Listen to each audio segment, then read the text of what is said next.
تو ان کی یہ سارا جو ہمارا پروسیس ہوتا ہے جوڈیشل پروسیس، یہ تو جج اور وکیل کے کمپلیمنٹ ہوتے ہیں ایک دوسرے کے. جج فیصلے دیتا ہے اور وکیل وہ کیس اپنا پریزنٹ کرتا ہے. تو اس میں کافی فائدہ مجھے آیا، مختلف قسم کے نیچر کے کیسز دیکھنے، پھر ان کو ڈیسائیڈ کرنے. کافی مہارت میں اس میں، وہ مجھے کافی آگے جو میرا یہ پبلیکیشن کا اور رائٹنگ کا لکھنے کا کام آیا، وہ ایکسپیرینسز جو میں یہ جوڈیشری کے ملازمت کے دوران میں حاصل کرتا رہا، الٹیمیٹلی وہ مجھے رزلٹ بن گیا وہ لکھنے کا، جو آپ دیکھتے ہیں کتابیں وغیرہ میں نے لکھی ہیں. اور کام بھی ان دنوں بہت اچھا ہوتا تھا، بہت ہی اچھے لوگ تھے وکیل، بڑی محنت کرتے تھے. حالانکہ آج فیسلٹی زیادہ ہے. ہمارے یہاں کشمیر میں ناگپور سے آل انڈیا رپورٹر آتا تھا، وہاں لکھنؤ سے، الہ آباد سے دوسرے جرنل آج جرنل آتے تھے. وہ یہاں پہنچتے 10-15، لیکن اس کے مقابلے میں اگر آج آپ دیکھیں گے تو آپ کمپیوٹر پر یا لیپ ٹاپ پر یا اپنے موبائل پر آپ کی پوری ججمنٹس ہوں گی.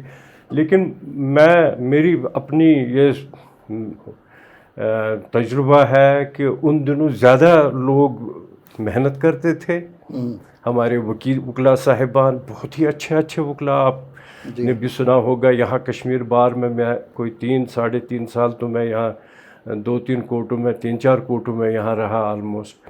اور بہت ہی اچھے جانکی ناتھ بان اور کاشی ناتھ رینا اور مسٹر لطیف قریشی اور وہ ہمارے عبدالحمید کرہ صاحب تھے، اور اچھے بہت ہی ویٹرن جو بڑی محنت کرتے تھے اور پھر پوری تیاری کر کے آتے تھے. اور پھر آگے وہ اس سے ہم جج لوگ بھی پھر گائیڈنس لیتے تھے اور دیکھتے تھے اور پڑھتے تھے. خود بھی ہم پڑھتے تھے جب ہماری اسسٹنس، پراپر اسسٹنس ہوتی تھی، کتابیں آتی تھی، لا بکس آتے تھے، تو ہمیں موقع ملتا تھا ان کو پڑھنے کا، اور پھر جتنا ہم زیادہ پراپرلی ڈیلیور کر سکتے تھے وہ کرتے تھے.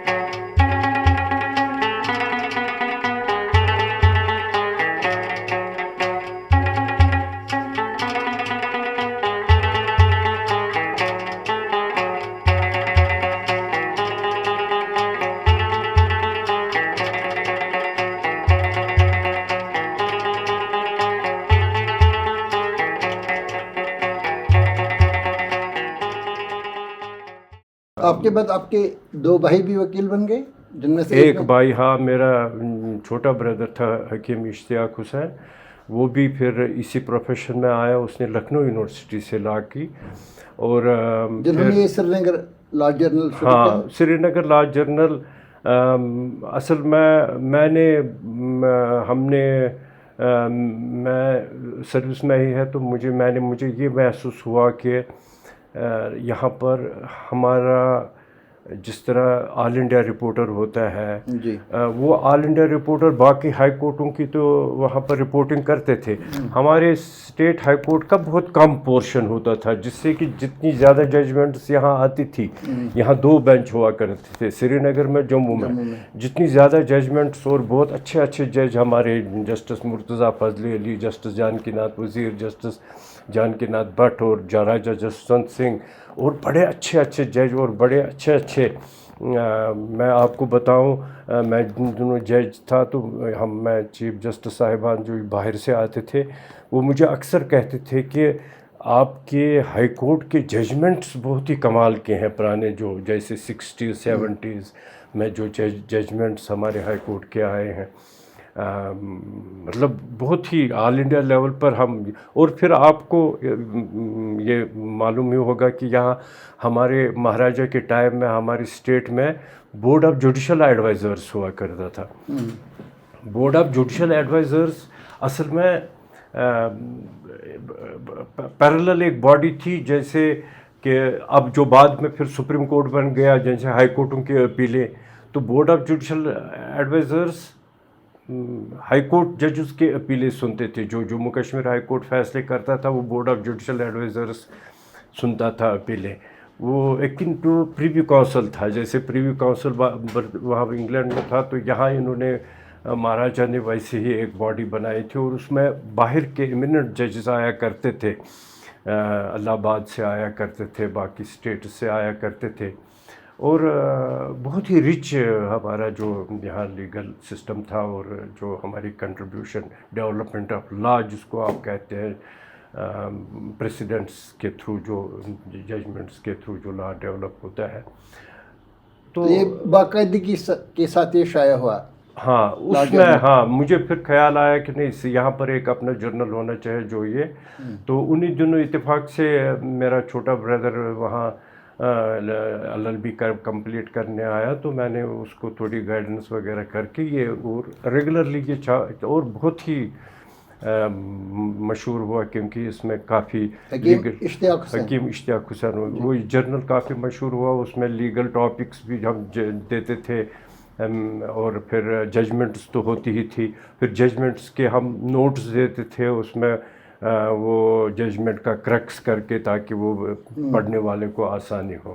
یہاں ہمارے اسٹیٹ میں کیا ہوتا تھا کہ آپ کو بھی معلوم ہوگا، ہمارے سب جو یہ سماعت کر رہے ہیں شاید انہیں یہ آئیڈیا ہو کہ ہمارے یہاں پر کچھ رواج ہوتے ہیں، جیسے کہ کسٹمز جن کو آپ کہتے ہیں. جیسے کہ آپ لڑکی کو تب حصہ دو جب وہ خان نشین ریزیڈنٹ ڈاٹر ہو، جب وہ باپ کے گھر میں ہی بیٹھے. اگر وہ شادی کر کے باہر چلے، خاص کر ولیجز میں یہ بہت ہی زیادہ. یہ آپ کے پاس کیس بھی آئے تھے، پسر پروردہ دختر پروردہ وغیرہ، اور اڈاپشن کے کیسز آتے تھے. یہاں پر ہمارے مہاراجہ نے ایک سنت رام ڈوگرا اس کا نام تھا، ایک باضابطہ ایک وہ ایکسپرٹ تھا کافی اس کا لا اور اس کا کسٹمز کا. اس نے سروے کیا پوری اسٹیٹ کا، اور یہاں پر ہمیں ایک کوڈ آف ٹرائبل کسٹمز دیا، جس میں یہ سارے کسٹم مہاراجہ پرتاپ سنگھ کے دور میں. اور پھر وہ ورچولی وہی لا بن گیا. حالانکہ یہااں پر وہ سری پرتاپ کا لا کنسلٹیشن ایکٹ تھا، لیکن ریونیو کورٹس نے، خاص کر جو مرزا محمد افضل بیگ صاحب جب ریونیو منسٹر تھے، وہ اس فیور میں تھے بہت ہی زیادہ کہ نہیں یہاں یہ رواج چلتے رہنا چاہیے. ان کے بہت سارے ججمنٹس ہمارے پاس ہیں. ان سے رواج جو چاہتے تھے کسٹمری لا والا، وہ کیونکہ وہ فیسلٹیٹ کرتا تھا دیہاتی لوگوں کو جو ایگریکلچرسٹ وغیرہ ہو. اب جیسے کہ یہ اس کی بھی بہت ہی انٹرسٹنگ ہسٹری ہے، یہ جو وہ جیسے ہم جس کو خان داماد ہم کہتے ہیں. تو کیا ہوتا تھا یہاں پر گاؤں میں مہاراجہ کے ٹائم میں آپ نے سنا ہوگا بیگار کیا ہوتا تھا. تو لوگوں کو یہاں سے ہر گھر میں ایک بچے کو دینا پڑتا تھا. جس وقت وہ بیگار جاتا تھا، وہ فرنٹیئر علاقوں میں راشن وغیرہ وہ لے جاتے تھے. 6 مہینے وہ بیچارے جاتے تھے. پھر کچھ وہاں سے زندہ آتے تھے، کچھ مرتے تھے وہیں اسی سردی میں. فورسیبل لیبر قسم کا، ہاں بالکل اسی ٹائپ کا. تو جس گھر میں بیٹا نہ ہو، بیٹیاں ہی ہو، تو وہ کیا کرے. تو وہاں ایک کسٹم ڈیولپ ہو گیا گاؤں میں.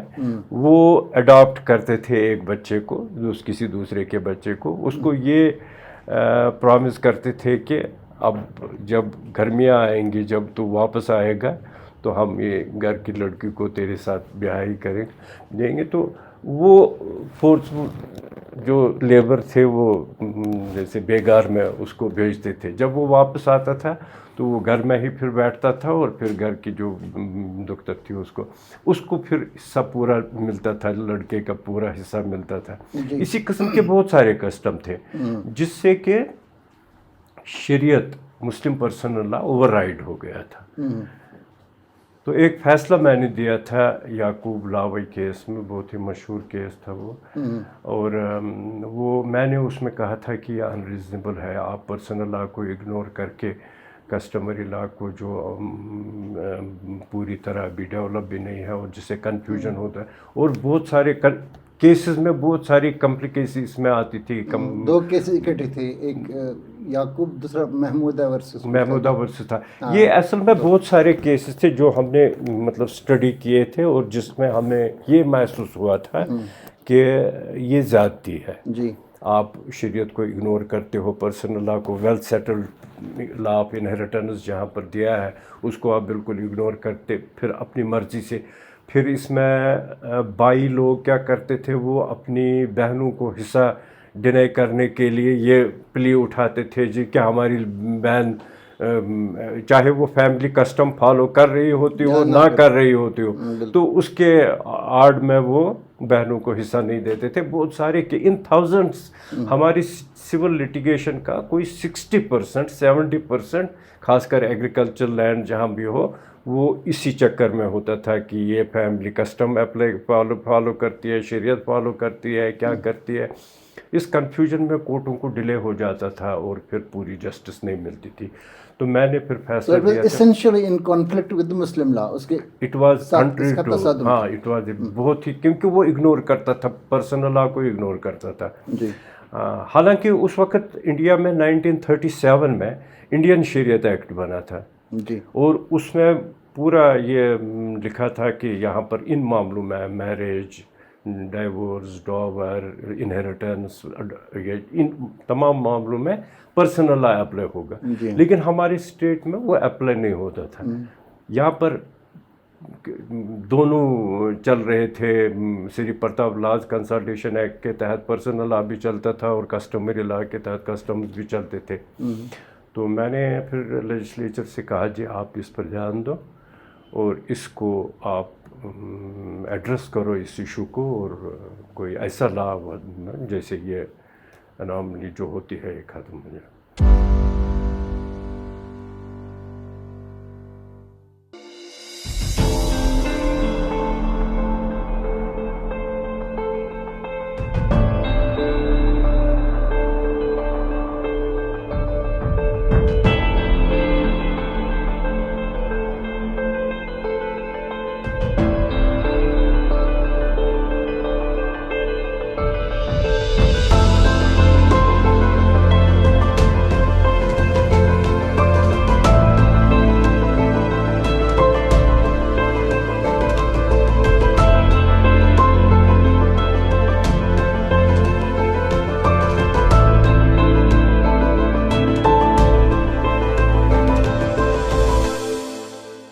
ایک دن میرے پاس عبدالرحیم راستر صاحب آ گئے.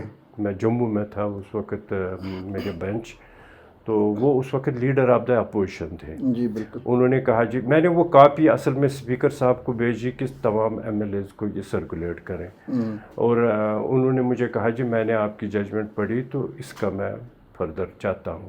تو میں نے اسے یہ ساری سچویشن بتائی. اس نے کہا نہیں ہم یہاں پرسنل لا لائیں گے. تو انہوں نے پھر ایک پرسنل پرائیویٹ ممبر بل بن گئی، اور اس میں حالانکہ اسمبلی میں کچھ اپوزیشن بھی ہوئی، لیکن الٹیمیٹلی حالانکہ اس وقت نیشنل کانفرنس کی گورنمنٹ نہیں تھی، وہ نیشنل کانفرنس کے لیڈر آف دا اپوزیشن تھے اسی پارٹی کے، اس وقت پی ڈی پی کانگریس کی. لیکن اس میں پی ڈی پی والوں نے بھی اور کانگریس والوں نے سپورٹ کیا اور وہ بہت ہی اچھی طرح سے پاس ہوئی. تب یہاں پر ہمارا جموں اینڈ کشمیر شریعت ایکٹ 2007 بنا اسی ججمنٹ کے بیس پر. اس نے پھر کہا جی کہ نہیں، کسٹمری لا کو ختم کر رہے ہیں، یہ جو آپ بہنوں کو اور بیٹیوں کو اور ان کو یہ معزول کرتے شاید اس کو ختم ٹھیک نہیں ہے. آپ پرسنل لا کے تحت فیصلے کیا کریں، یہ کورٹ کو دینے. اس سے یہ سچویشن ذرا ٹھیک ہو گئی. اسی طریقے سے میں نے یہ جو معاملات آتے تھے ان سے ہی میں تھوڑا متاثر ہو کر میں نے مسلم لا اینڈ کسٹمز پھر لکھی تھی ایک کتاب. یہاں اس میں نے پورا اسٹڈی کیا تھا کہ مسلم لا کہاں کہاں یہاں پر اپلائی ہوتا ہے اور مسلم لا ایکچولی کیا ہے، میرج میں، ڈاور میں، ڈائیورس میں، اور سارے ٹاپکس میں اور تفصیل کے ساتھ، اور پھر کسٹمز کیسے اوور کہتے ہیں، اور پھر ججمنٹس کس طریقے سے ان کو ایکسپلین کرتے ہیں، کیا کیا پوزیشن ہے ہماری. تو جسٹس ہدایت اللہ صاحب نے جو وائس پریزیڈنٹ تھے، پہلے چیف جسٹس پھر وائس پریزیڈنٹ تھے، ان دنوں وہ وائس پریزیڈنٹ تھے. میں نے وہ مینuscript ان کو محمد ہدایت اللہ جی ان کو میں نے بھیجا تھا، اور انہوں نے وہ بہت ہی اس سے خوش ہوئے، اور انہوں نے اس کا فارورڈ بھی لکھا ہے اور اپریسیشن بھی دی. تو وہ ججمنٹ پھر کافی کورٹس میں، وہ میری کتاب جو ہے کافی کورٹس میں وہ فالو ہوتی ہے. سپریم کورٹ، ہاں ریفرنس بھی، اور سپریم کورٹ میں بھی کیسوں میں بہت سارے وہ ریفر ہوئی ہے. تو یہ آپ اپنی بکس کا ذکر کر رہے ہیں، ہم واپس آئیں گے آپ کے فیصلوں کی طرف وغیرہ. تو اس میں آپ کے ایک تو یہ انہیریٹنس اور لینڈ کے لاز، اور اس کے علاوہ جو ایگریرین ریفارم، اس پہ آپ کی کتابیں ہیں. اس کے علاوہ آپ نے جو سرکاری ملازمین ہوتے ہیں ان کے قوانین سے متعلق بھی کتابیں لکھی ہیں، کم سے کم ایک، بلکہ ایک مجموعہ ہے کتابوں کا جو آپ نے شائع کیا، اور کافی ریسرچ اس میں آپ نے کر لی تھی. کچھ اور بکس بھی اس میں ہیں، حالانکہ اور بھی بکس ہم بعد میں ان کی طرف آئیں گے، جیسے تاریخ شیعہ کشمیر وغیرہ، ہم جو قانون کے پیشے سے تعلق نہیں رکھتی ہیں، ہم اس کی طرف بھی تھوڑا آئیں گے. تو اس میں آپ کو یہ تو آپ نے بتا دیا، ایک کو تو یہ جو کسٹمری لا ختم کرنے کا یہ صحرا آپ کے سر جاتا ہے، اور عبدالرحیم رافر صاحب کے سر جاتا ہے. تو اس کے علاوہ بھی آپ کے پاس کچھ ایسی کوششیں ہیں جہاں پہ آپ کو لگ رہا ہے کہ ایسا کرنا چاہیے تھا، اور جس پہ آپ کو اب فخر ہے کہ یہ میرے ہاتھوں ہوا ہے. بہت سارے کیسز ایسے ہیں کہ جو میں نے ایڈریس کیے ہیں، جو ایشوز ان میں تھے، اور جیسے لینڈ ایکوزیشن کیسز ہیں بہت سارے.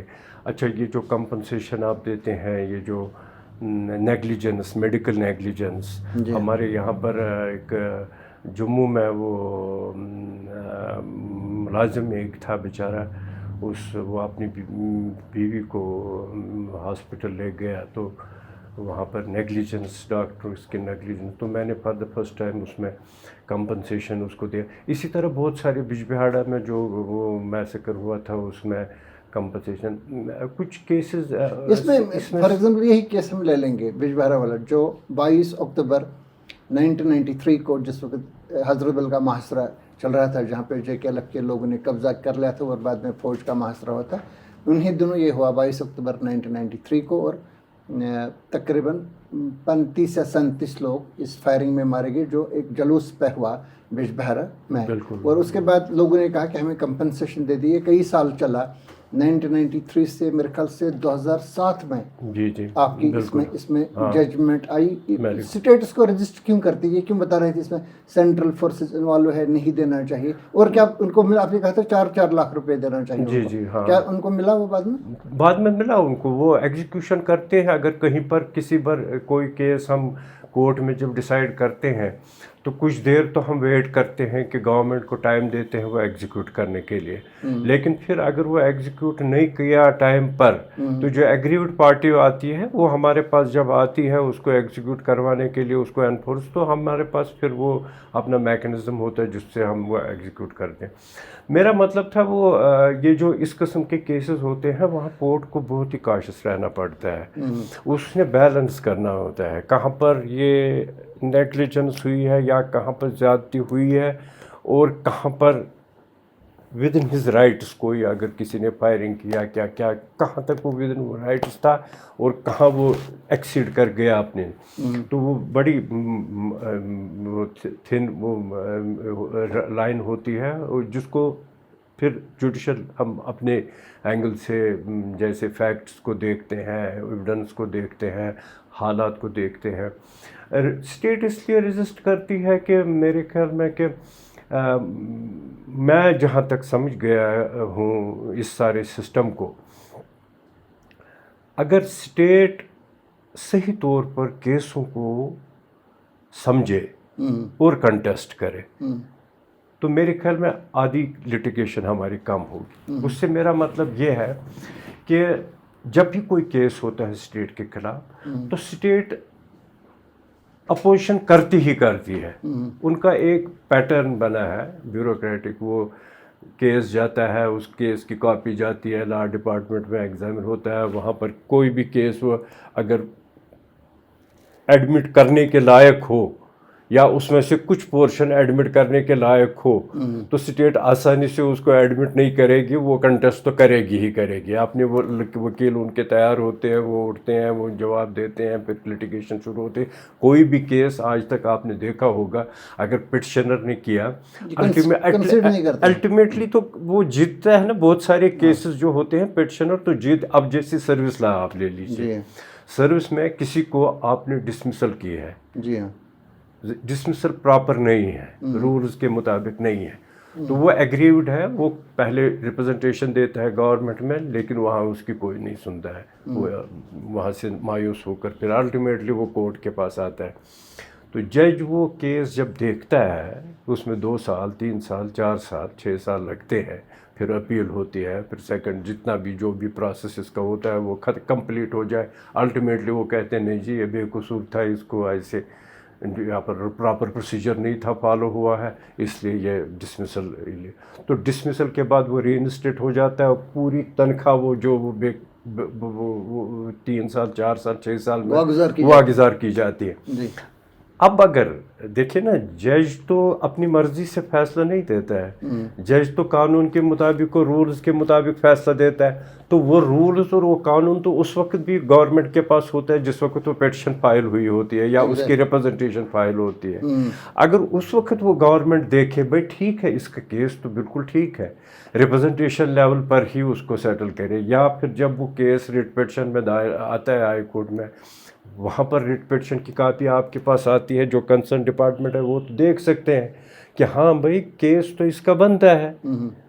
لیگل اوپینین لے لے کسی سے بھی جو ایکسپرٹ ہے اس میں, لا میں, ایڈوکیٹ جنرل ہے, یا جو بھی اس کا اپنا پروسیجر ہے, ان سے لے لے, وہ کہے گا ہاں جی یہ نہیں بنتا ہے, اس کا ڈسمسل نہیں بنتا ہے. تو آپ اسی سٹیج پر یہ جو اتنی تنخواہ آپ دیتے ہیں, پھر کاسٹ آف لٹیگیشن اور ٹائم اور پریشانیاں, وہ تو کم ہوگا نا اس سے. مطلب سرکار کو یہ چیزیں پہلے ہی دیکھنی چاہیے, سسٹم ایک ایسا ہونا چاہیے, مجبور نہیں کرنا چاہیے لڑنے کے لیے. ایگزیکٹلی. بہت سارے کیسز میں نے کہا آپ سے 60% کیسز تب ختم ہو سکتے ہیں اگر government due application of mind کرے اس سٹیج پر, انیشل سٹیج پر, دیکھے کہ اس کی ٹرانسفر ہو گئی ہے, اس سے زیادتی نہیں ہوئی ہے, ٹھیک ہے ہم اس کی ٹرانسفر واپس کرتے ہیں. اس کو ایگو کا مسئلہ نہیں بنانا چاہیے, اس کو ایگو کو مسئلہ نہیں بنانا چاہیے. یا یہ جو دفتری طوالت میں کہ فائل نے چلنا ہی چلنا ہے, پھر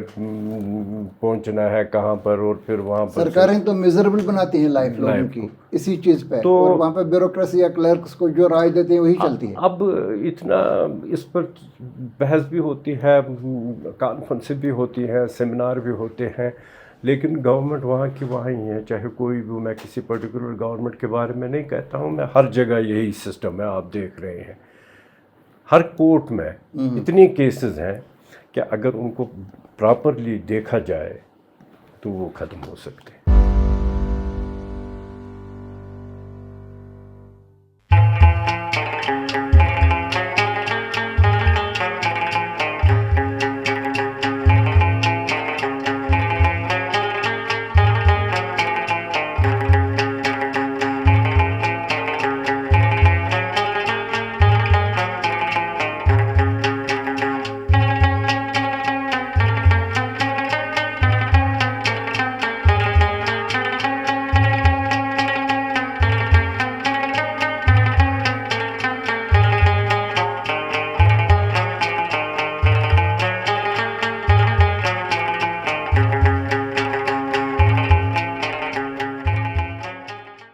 سسٹم کی بات کر رہے ہیں, آپ نے خود ذکر کیا بجبہارا کے واقعے کا جس میں آپ نے کمپنسیشن ان کو دلایا.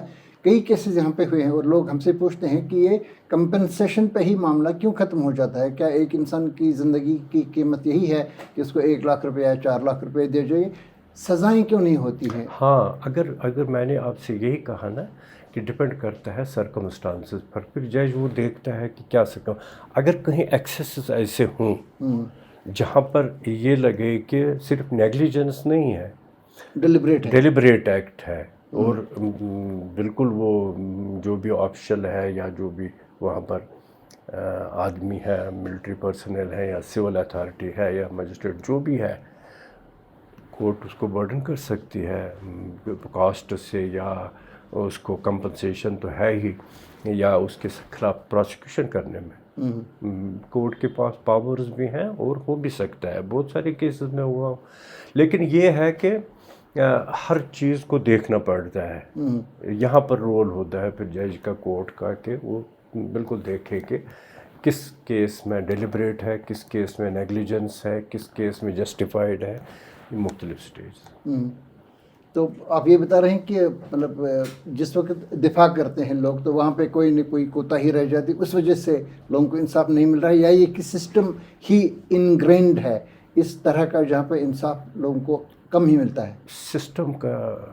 سسٹم کی ہر لیول پر سسٹم کی اوور ہالنگ کی ضرورت ہے. روٹین میں آپ چیزوں کا نہ لے جائیں. دیکھیے نا، روٹین میں آپ کیس آ رہا ہے اور وہ پھر اپنے پروسیس میں جاتا ہے، نہیں یہ وکیل کو بھیجتے ہیں. وہ میرے خیال میں وہ اتھارٹی یا تو وہ اس ضد میں کہ نہیں، میں نے اگر یہ آرڈر نکالا ہے تو میں تو اس کو ڈیفینڈ کروں گا چاہے کہیں بھی جانا پڑے.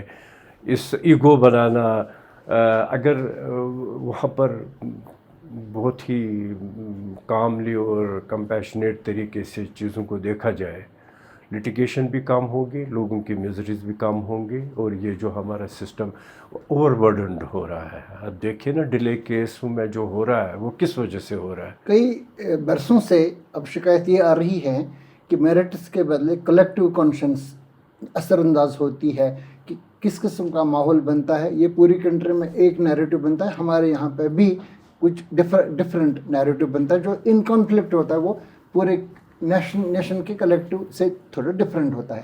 کچھ ایسے کیسز وہاں پہ ہوئے جس میں سزائیں ہوئی، کچھ یہاں پہ ہوئے جہاں پہ جوڈیشری بھی بے بس ہو گئی. مثال کے طور پر آپ نے ذکر کیا بجبارہ والے کا، لیٹس ٹیک مارچ 2000 کا کیس، براکپورہ فائرنگ کا، جس میں 7 لوگ مارے گئے تھے ایس او جی اننت ناگ کی فائرنگ سے، اور اس میں باضابطہ ان کو سزا بھی دی گئی. ایک کمیشن بنا، پانڈیان کمیشن، جس نے ان تحقیقات کی جو اس علاقے میں واقع تھے. لیکن بہت سارے لوگوں نے یہ بتانا شروع کیا کہ وہاں پہ چٹی سنگھ پورہ کو یہ ڈیلیٹ ایسے کریں کیونکہ یہ انہوں نے خود ہی کیا ہے. نوبڈی نوز. حالانکہ یہ بات صحیح ہے کہ جو چٹی سنگھ پورہ میں 5 لوگ مارے گئے اس میں کوئی دو رائے نہیں ہے، وہ اسٹیبلش ہوا ہے سی بی آئی کی انکوائری میں، جو مرکزی سرکار کی تحقیقاتی ایجنسی ہے، کہ وہ بے گناہ لوگ تھے 5 جن کو اٹھایا تھا فوج نے اور ان کو مار ڈالا تھا. بعد میں یہ بتایا گیا تھا کہ یہ فارن ٹیررسٹس ہیں جنہوں نے وہاں پہ یہ واقعہ کیا ہے چٹی سنگھ پورہ میں. انہوں نے اس طرح سے مطلب جہاں پہ 35 سکھ کا میسیکر ہوا تھا. تو اس طرح سے ایک نیریٹو یہاں پہ تیار کیا جاتا ہے جہاں پہ ایک ایسے سٹیج پہ پہنچ جاتا ہے. جب جسٹس پانڈیان کے پاس آئے تو انہوں نے اس میں دے دیا براکپورہ والے معاملے میں، اس واقعے میں، لیکن چٹی سنگھ پورہ کے بارے میں بتا دیا، اس کی انہوں نے تحقیقات ہی نہیں کی.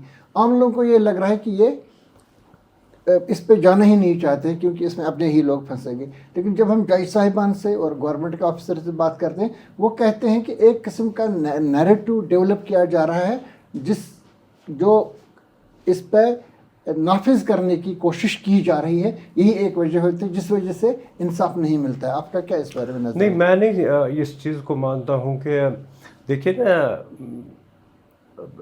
جنرل ویو کچھ بھی ہو سکتی ہے اور جج کی ویو انٹائرلی ڈفرینٹ ہوتی ہے.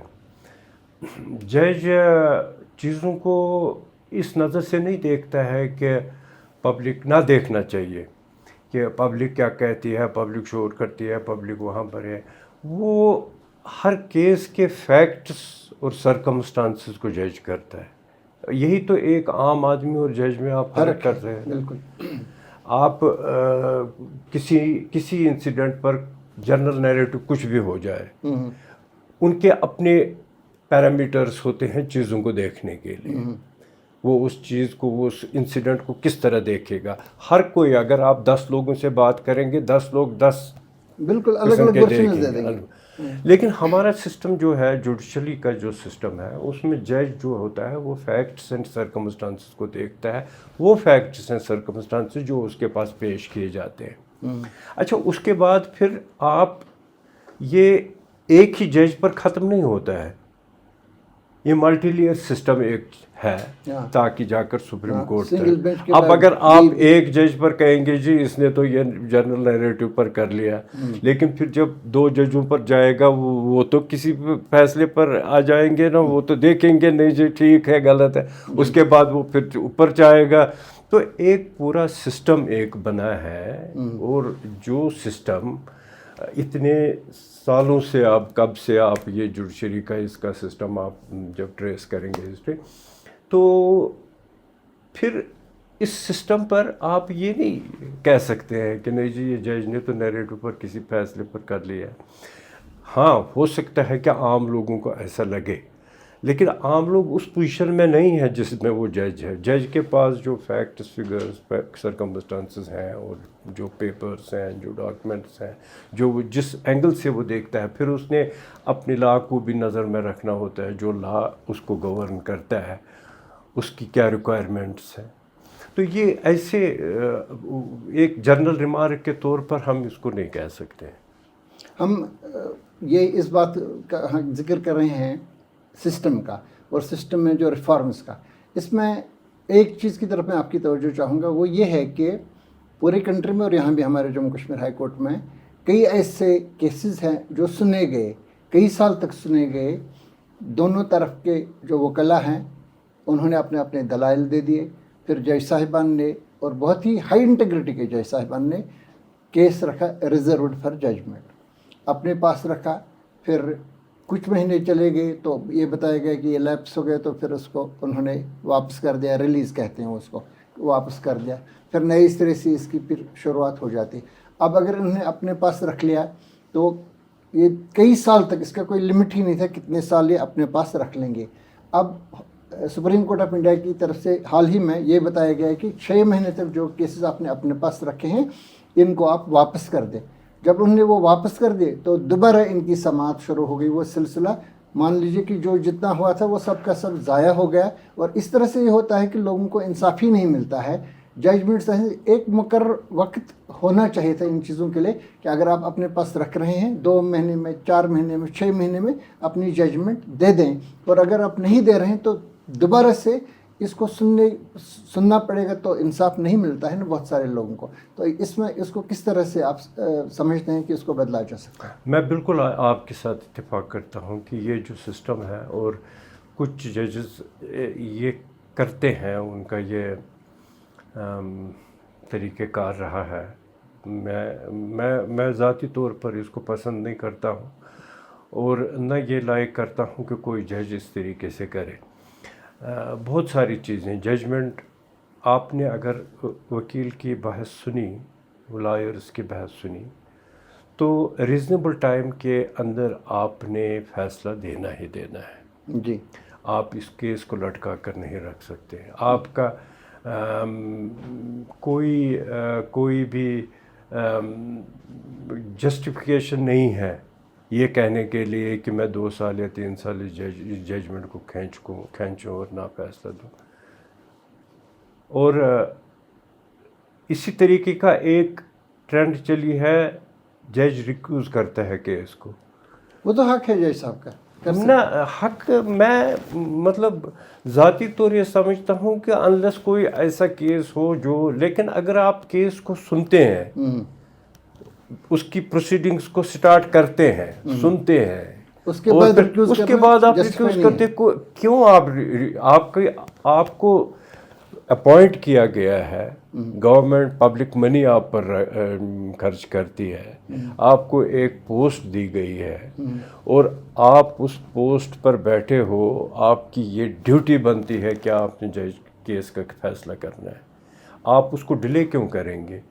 اگر آپ اس چیز کے خلاف ہو کہ وکیل ڈیلے کرتے ہیں، وکیل کیس کو آگے نہیں چلنے دیتے ہیں، اور آپ اس وقت بڑے تیز بنتے ہو کہ نہیں جی میں تو یہ ایڈجورنمنٹ نہیں دوں گا، تو میں تو یہ نہیں دوں گا، تو اس میں بہت ہی ایک ہمارے کورٹس میں تو بہت سارے یہ وہ ایسے ایسے واقع ہوئے ہیں نا آپ نے ریکیوز کرنے کے. تو نہیں ریکیوز بھی، اور یہ وہ جیسے جس کو کہتے ہیں کہ نوک جوک اس قسم کی. جی ہاں. تو وہ کہتے ہیں نا کسی مفصل کورٹ میں ایک جج وہ بحث کی وکیل صاحبان نے، تو جج صاحب پھر وہ آرڈر لکھتا گیا، تو اس نے ایک تاریخ پر تو لکھے بحث سماعت ہوئی، کیس برائے فیصلہ، دوسرے پر بھی لکھا کہ برائے فیصلہ، تیسرے پر جب وہ لکھنے لگا وکیل نے اس کو کہا کہ وہ جو ٹائپسٹ تھا اس کو کہا اس میں لکھے جی اب سے جلیس مطلب جج صاحب خواہان مہلت ہے. پہلے ہم لکھتے ہیں نا وکیل خواہان مہلت ہے کہ بحث کرنے کے لیے، تو اس نے کہا آپ اس میں لکھو جج صاحب خواہان مہلت ہے. تو یہ نہیں ہونا چاہیے، جج خواہان مہلت نہیں بننا چاہیے، نہیں کر سکتا، کوئی جسٹیفیکیشن نہیں ہے. اگر آپ نے کیس سنا، اب اس کا صرف یہ پہلو نہیں ہے کہ اس میں ڈیلے ہوتا ہے، اب آپ اس کے ایک اور آسپیکٹ اس کا دیکھ لیجیے کہ ایک عام شہری بیچارہ اپنے پیسے، اپنے حلال کی کمائی وکیل کے دیتا ہے، اور وکیل بھی آج کل اچھے خاصے فیس چارج کرتے ہیں. جی ہاں. تو وہ جب بحث کرواتا ہے اور پھر ایکسپیکٹ کرتا ہے کہ اب مجھے اگلی تاریخ پر یا 2 مہینے یا 3 مہینے کے بعد فیصلہ ہوگا، کلائنٹ کے ساتھ انصاف ہونا چاہیے. اور پھر 3 مہینے کے بعد اس کو کہتے ہیں جی اس کو واپس کرو، ریلیز کرو، اور وہ پھر کسی اور جج کے پاس جاتا ہے، تو پھر وکیل پھر جاتا ہے اور پھر وہ پیسے لیتا ہے بحث کرنے کے لیے. یہ سلسلہ نہیں ہونا چاہیے. ججز کو اپنی رسپانسبلٹی سمجھنی چاہیے، ججز کی ایک ڈیوٹی ہے. اور میں آپ کو ایک بات، اور یہ جو ریلیز اور میں آپ کو ایک بات، ریزرو فار ججمنٹ، تو آپ چاہتے ہیں کہ یہ بہت ہی ایکسیپشنل سرکمسٹانسز میں ایکسیپشنل بھی نہیں ہوتی ہے. کیا ایکسیپشنل؟ جب آپ کے پاس 2 سال 3 سال آپ کیس کو سن رہے ہیں اور وکیل اپنے ٹائم پر بحث کر رہے ہیں، پھر کون سی آپ کے پاس آپ دیکھیے میں آپ کو یہ بتاؤں کہ میں اکثر جو ہمارے یہ جوڈیشل اکیڈمی وغیرہ میں ہے، اس میں اپنے جو نئے جج صاحبان آتے ہیں تو میں ان سے اکثر یہ کہتا ہوں کہ دیکھیے ایک جج کے پاس تو کوئی فوج نہیں ہوتی ہے. جب وہ کورٹ میں بیٹھا ہوتا ہے تو کوئی آرمی تو پیچھے ہوتی نہیں جو ان کو مجبور کرتی ہے آپ یہاں بیٹھو میرا سنو میں جو پروسیڈنگ کر رہا ہوں. ایک کلائنٹ بیچارہ اگر آپ نے اس کو 2 مہینے کی تاریخ دی ہے، وہ اس 2 مہینے ایک ایک دن گنتا ہے کب میری تاریخ آئے گی. پھر اس تاریخ کو رات کو وکیل کے پاس جاتا ہے، وہاں پر پورا پٹرب ہوتا ہے، مشورہ کرتا ہے، تس پگہ چھ تاریخ ون حظ وچھو تلت خیالت تھو جج صاحب اگر شورے ہے ٹھیک ہے سب گواہ سور جو بھی اس سے بیچارے سے بن پڑتا ہے وہ کرتا ہے.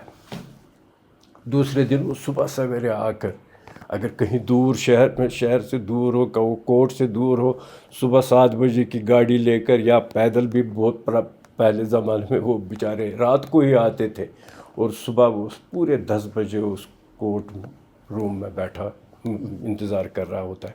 آگے وہ جج اکیلا ہوتا ہے، اس کے پاس کوئی فوج نہیں ہوتی ہے، لیکن آپ اس کانفیڈنس دیکھیے کیا ہے. وہ آدمی کس کانفیڈنس سے صبح سے لے کر 4 بجے تک اس کورٹ کے اس جج کے چہرے کی طرف دیکھتا ہے کہ کب یہ میرا کیس اٹھائے گا اور کب یہ مجھے فیصلہ دے گا یا کب مجھے کوئی ریلیف دے گا. اگر آپ اس بیچارے کو آپ انتظار کروائیں گے اور اس کو پھر آپ بغیر کسی ریلیف کے یا بغیر کسی فیصلے کے آپ فیصلہ اس کو خلاف دینا ہے تو خلاف ہی دے دے، وہ بیچارہ جا کر کہیں اپیل شپیل کرے گا. لیکن یہاں سے تو آزاد اس کو کرائیے نا. آپ کس طریقے سے آپ اپنے سارے سسٹم کو شیک کر رہے ہو، اس کی کانفیڈنس کے عام لوگوں کی کانفیڈنس کو کس طریقے سے شیک کر رہے ہیں آپ کہ ہم انصاف مانگنے گئے تھے جج صاحب کے پاس لیکن اس نے 2 سال انتظار کروایا، آپ کہہ رہا ہے کہ کسی اور جج کے پاس جائے. اب کیسے پھر ہمارا سسٹم چلے گا؟ تو ایسے کئی کیسز ابھی بھی ہم دیکھتے ہیں جو جج صاحبان نے اپنے پاس رکھے. 6 مہینے بیت چکے ہیں تو اب چلو جی ریلیز کرو، ہوتا رہتا ہے لیکن اس کا لوگوں؟ علاج یہی ہے کہ ججز کو اپنی ذمہ داری سمجھنی چاہیے اور ججز کو وہ سمجھے کہ ایک ایسی اتھارٹی ہوگی. انصاف تو خدا اللہ تعالیٰ کے ہاتھ میں ہے، تو جج کو وہ ایک قسم کی ڈیلیگیشن ہے کہ وہ یہاں اس زمین پر تو وہی انصاف دیتا ہے نا لوگوں کو. جی ہاں. اور ہر کوئی کو آپ چاہیے جہاں سے بھی وہ مایوس ہو کر آئے گا، گورنمنٹ سے مایوس ہو کر آئے گا، باقی ہمسائے سے مایوس ہو کر آئے گا، جہاں بھی اس کے ساتھ ڈسپیوٹ ہے وہاں سے مایوس ہو کر اس جج کے پاس آئے گا وہ فیصلے کے لیے. وہاں اگر آپ اس کو تڑپائیں گے، ڈیلے کروائیں گے، تو پھر آپ کی انسٹیٹیوشن کی کریڈیبلٹی اور آپ کی انسٹیٹیوشن کی جو لوگ کانفیڈنس ہے وہ ایٹ سٹیک.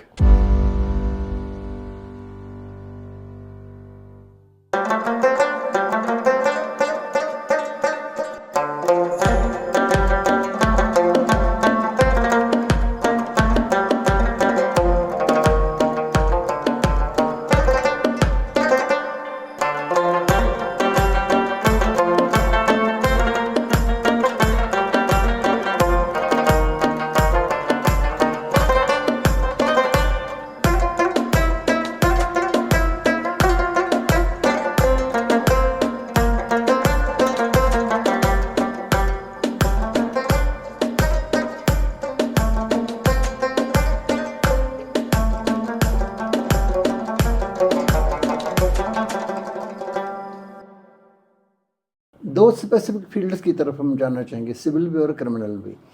آپ نے ایک کیس سنا محمود نازکی ورسز اسٹیٹ، جو 2004 میں آپ نے ڈیسائیڈ کر لیا، جس میں آپ نے تنبیہ کی ریاست جموں کشمیر کو، سرکار کو، کہ آپ لامحدود ٹائم تک آفیسرز کو اسٹاپ گیپ پہ نہیں رکھ سکتے ہیں.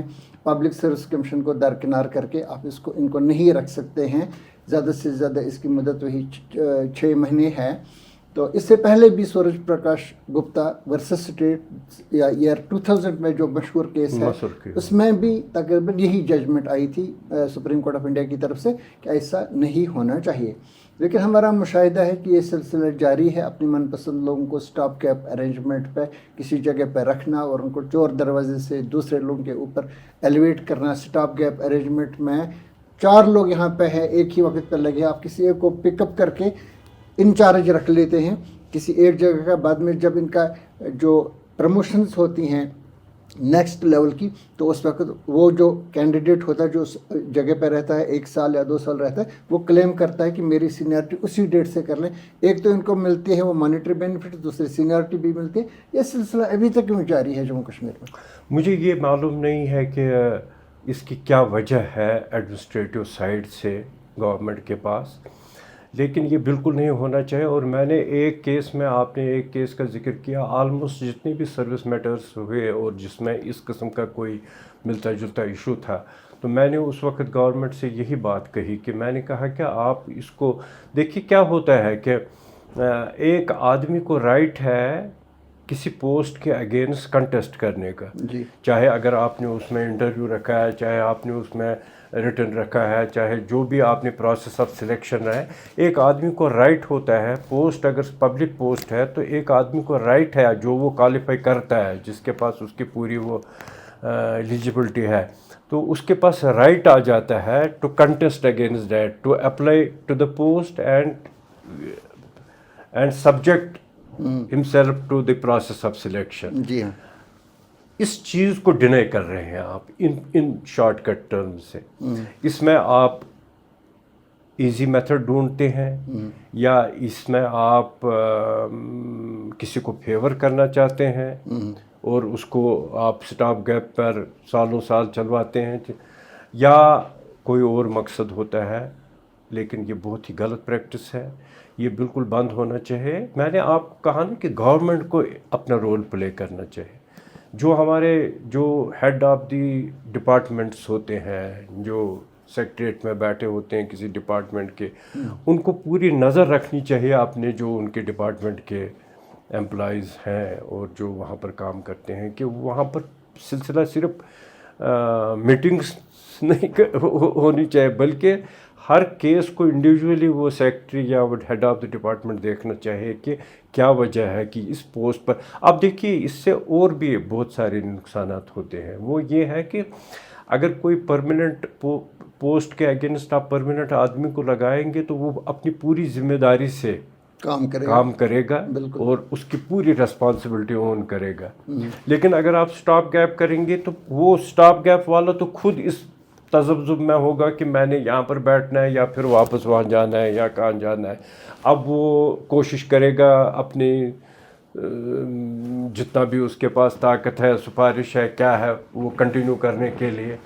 لیکن یہ اس میں زیادہ role head of the department, زیادہ لوگ ایڈمنسٹریٹو سیکرٹریز، زیادہ لوگ خود chief minister, head of the جو گورنمنٹ ہوتے ہیں وہ پلے کر سکتے ہیں اور ہر چیز کو دیکھنا ہے. ایک اور جو اب ایک طریقہ کار بنا ہے گورنمنٹ کے آفسوں میں، کچھ کیسز میں نے یہ بھی محسوس کیا کہ شاید جو ہیڈ آف دی ڈپارٹمنٹ ہے یا جو چاہے جو ہائر لیول کے ہیں، وہ امپلائیز کو خود ہی کہتے ہیں کہ کورٹ سے سٹے لے آؤ یا کورٹ میں جا کر یہ کر لو. اس سے وہ کیا میسج دینا چاہتے ہیں؟ وہ کیا اپنی اتھارٹی کو ایبڈیکیٹ کر رہے ہیں؟ وہ چاہتے ہیں چلو کل کو مجھے بہانہ ملے کورٹ سے، اس کا سٹے آرڈر آئے، میں کہوں گا یہ تو کورٹ میں مسئلہ چل رہا ہے. تو ایسے بہت سارے کیسز ہیں سب کی نظر میں. یہ کہاں پر یہ سلسلہ ختم ہوگا؟ اس کے لیے گورنمنٹ کو، جو ذمہ دار لوگ ہیں گورنمنٹ میں، ان کو سامنے آ کر کم از کم اس سسٹم کو تو آپ ٹھیک کر سکتے ہیں. امپلائیز تو آپ کے انڈر ہی ہے نا، وہ تو گورنمنٹ کے ہی کارندے ہے. کم از کم اس سسٹم کو پراپر رولز بنے ہیں، سروس رولز ہر ڈپارٹمنٹ ہے، آپ رولز کو اسٹرکٹلی اپلائی کریں اور اسٹرکٹلی ایز پر رول چلیں. یہ ایڈہاکزم اور یہ جو ٹیمپرری آپ نے سسٹم رکھا ہے، اس کی کوئی ضرورت نہیں ہوگی. پھر اس کا اثر یہ ہوگا لٹیگیشن بھی کم ہوگی، کورٹوں میں کیسز کم ہو جائیں گے، لوگوں کی جو پریشانیاں ہوں گی وہ کم ہوگی، اور پھر اکاؤنٹیبلٹی جو پوسٹ ہولڈ کر رہا ہے اس کی اکاؤنٹیبلٹی بن جائے گی. تو اس میں کچھ ریڈیکل ایگریسو امینڈمنٹس کی ضرورت ہے، بہت ہی ضرورت سسٹم میں، بہت ہی ہمیشہ سے ضرورت رہی ہے اور آج کل میں سمجھتا ہوں زیادہ ضرورت ہے.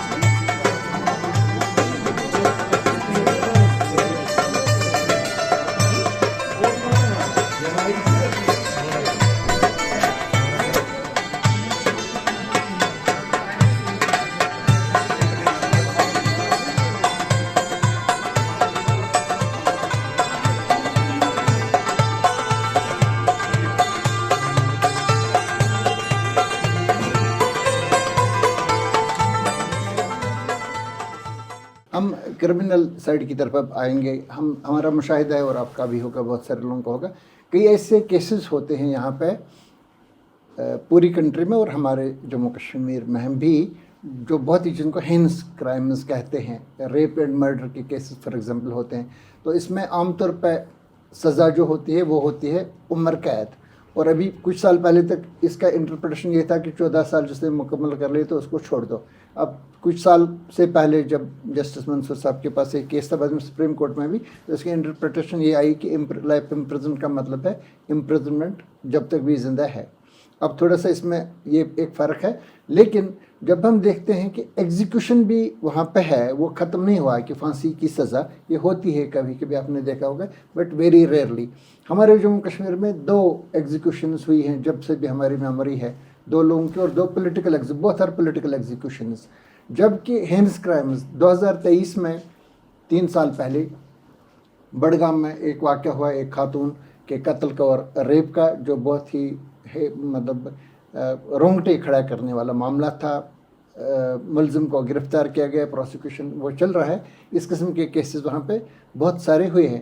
لیکن جب ہم نظر ڈالتے ہیں نا پچھلے 30 40 50 سال تک پھانسی کی سزا کسی کو نہیں ہوئی، ڈیٹرنٹ کوئی نہیں ہے، جس کا نتیجہ یہ ہے کہ ہر مہینے یا ہر سال میں 5 6 کیسز ایسے ہو جاتے ہیں جہاں پہ آلموسٹ اسی طرح کے کیس ہو جاتے ہیں. ابھی آپ نے دیکھا بڑگام میں ایک لڑکی کا معاملہ ہوا, حالانکہ ابھی وہ سارا زیر تحقیقات ہے, ابھی ہمیں ایگزیکٹ ڈیٹیلز پتہ نہیں ہے, لیکن عام طور پہ یہی بتایا گیا ریپ اینڈ مرڈر کا کیس ہے, پولیس نے بھی یہی بتایا. پھر بھی میں نے یہ نہیں مانتا ہوں جب تک ہمارے سامنے بالکل ٹھوس اس کی شواہد نہ ہوں. لیکن لوگ پوچھتے ہیں کہ یہ کیوں نہیں ایسا ڈیٹرنٹ کریٹ کرتے ہیں تاکہ ایسے واقعات نہ ہوں. آپ کو کیا لگ رہا ہے اس میں کیا کوتاہی ہے؟ نہیں, میں نے آپ سے یہی بات ابھی کی کہ جج جب کیس کو ڈیسائیڈ کرتا ہے تو فیکٹس اینڈ سرکمسٹانس کو سامنے رکھتا ہے. ہمارے سپریم کورٹ نے کورٹس نے ایک رول اپلائی کر کے رکھا ہے, ایک رول لے ڈاؤن کر کے رکھا ہے.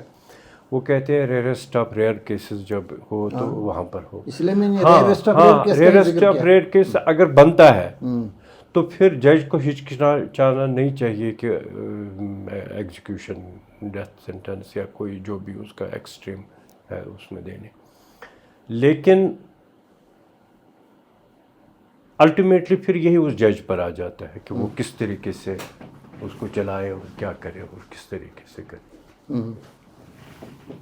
تو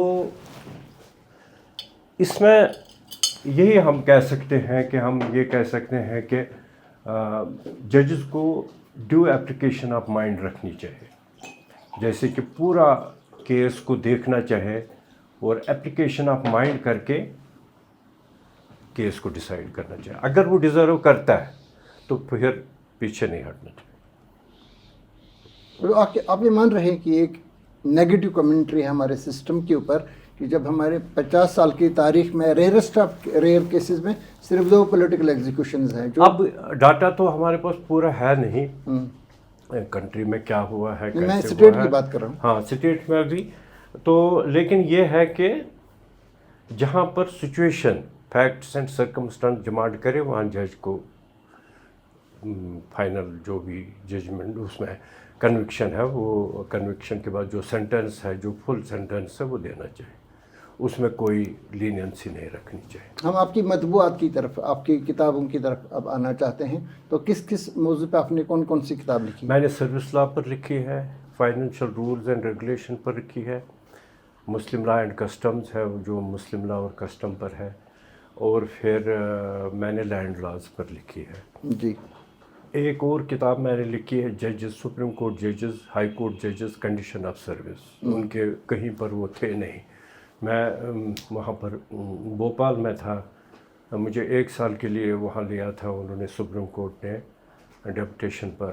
میں وہاں کی نیشنل جوڈیشل اکیڈمی میں نے اسٹیبلش کی ہے وہاں. تو سپریم کورٹ میں 1 سال بیٹھے ہوئے مجھے محسوس ہوا کہ ججز خود تو سروس کنڈیشنز لوگوں کے سیٹل کر رہے ہیں, ان کے اپنے سروس کنڈیشنز ہیں نہیں. تو سروس کنڈیشن بنے تھے لیکن ان کے انٹرپریٹیشن سکیٹرڈ تھے, وہ نوٹیفیکیشن سرکولر جتنے بھی تھے کہیں کوئی ہاتھ نہیں آ رہا تھا, منسٹری آف جسٹس میں جا کر ڈھونڈنا پڑتا تھا. تو میں نے وہ کمپائل کی اور تمام سٹیٹس کی ہسٹری اس میں دی میں نے, جوڈیشری کی اور ججز کی. وہ ایک وہ ہے. اس کے بعد پھر میں نے, یہ تو لیگل سائڈ سے کام ہے,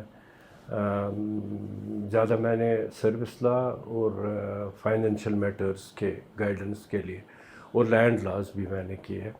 اصل میں ان سب کتابوں کا جو مقصد میرا ہے اور جو تحریک ہوئی وہ اس وجہ سے ہوئی کہ جب میں جوڈیشل آفیسر تھا یا میں جب ہائی کورٹ جج تھا تو میں دیکھتا ہے کہ ہمارے جوڈیشل آفیسرز جو ہیں نئے خاص کر جو آتے ہیں وہ پوری طرح مہارت نہیں رکھتے تھے ان چیزوں کی. اس کی وجہ یہ ہوتی تھی کہ ہمارے پاس انڈیا میں کتابیں بنتی تھی لیکن چونکہ یہاں پر ہمارے لاز اپنے تھے تو وہ کور نہیں کرتے تھے وہ state of Jammu and Kashmir. تو مجھے پھر اسٹیٹ میں سول سروس لا پر لکھنی پڑی اور فائنینشیل رولز پر لکھنی پڑی اور لینڈ لاز وہاں پر ہمارے ڈفرینٹ ہے, وہاں پر ڈفرینٹ تھے. تو وہاں کوئی کتاب تھی نہیں. تو ہمارے جو خاص کر منصف وغیرہ صاحبان جو تھے وہ ایون ریونیو آفیسر, ہمارے ڈویژنل کمشنر ایک دن میرے پاس آیا, میں ڈسٹرکٹ جج سری نگر تھا ان دنوں میں, وہ لینڈ لاز کی کتاب لکھ رہا تھا. میں نے اسے کہا کہ میں یہ کتاب لکھ رہا ہوں. تو پھر مجھے محسوس ہوا وہ بیچارہ تو خود بھی انجان تھا ان لاز سے. تو جب اس نے یہ سنا وہ کہتا ہے ہمارے لیے تو گائیڈنس ہوگی یہ وہ سارا. تو خاص کر کے جو ہمارے IAS آفیسرز باہر سے آتے ہیں تو وہ ہمارے لینڈ لاز کا ان کو کچھ پتہ نہیں ہوتا ہے. اور ہمارے لینڈ لاز سب سمجھیے کہ جو ہمارا ریونیو ریکارڈ ہے سارا اردو میں ہے. اب اردو میں کچھ ٹرمز ایسی ہیں تو جو وہ بیچارے سمجھ نہیں سکتے ہیں. جی ہاں. تو میں نے ان کو ٹرانسلیٹ کر کے وہ میری 3 والیوم پر کتاب ہے, اس میں اردو پورشن بھی ہے اور اس کو انگلش میں بھی میں نے کیا ہے اور سارا پروسیجر میں نے بتایا ہے کہ یہ جو آپ ریونیو ریکارڈ مینٹین کرتے ہیں ان کے ٹرمز کو میں نے ایکسپلین کیا کہ یہ چیز ہے کیا. اس کا پرپس صرف یہی رہا کہ ججز اور یہ ریونیو آفیسرز اپنے اپنے فیلڈ میں ذرا گائیڈنس ان کو ملے.